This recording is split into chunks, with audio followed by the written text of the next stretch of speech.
We begin tonight in Weber County, where a driver lost control of his car and drove into the side of an apartment complex. The apartment resident says he walked in and found a car in his kitchen. ABC4's Annika John spoke with him. She joins us live in studio with the latest. Tell us, Annika, how's he doing now?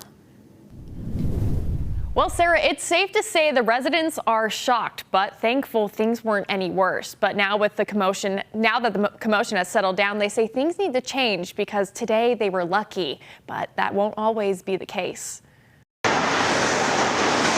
Driving along Hinckley Drive in West Haven, you pass by a handful of apartment complexes. At first glance, nothing seems out of the ordinary, but the caution tape and orange temporary fencing marking where a car plowed through a fence and into an apartment is hard to miss. I found a big old Camaro on my patio. West Haven's Chris Dudley says he had just stepped back inside his apartment from taking his dog out when he heard a big crash. The next thing he knew, there was a car in his kitchen and a young man in the driver's seat. He was conscious. I asked him if he was okay, if he needed any assistance. He said his shoulder was pretty messed up, so I got him some ice. Battalion Chief Chaz Permain with the Weber Fire District says the Camaro lost control and slid down an embankment before crashing into the complex. He says the cause of the crash was likely due to poor weather. There's been a lot of accidents on this road before. It's the main thoroughfare back into Ogden, so it happens, especially with the bad weather.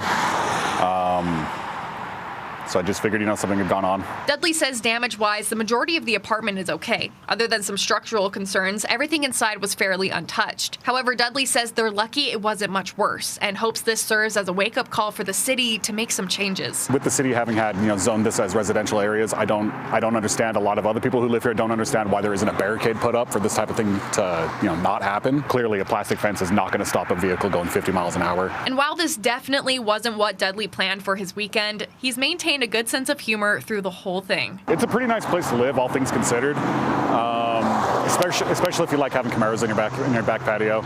It's fantastic. Now, Dudley continues saying both he and his roommate have found other living arrangements for the time being while their home is repaired. Now, Weber Fire did confirm the rest of the building was cleared by inspectors for the other residents who live there.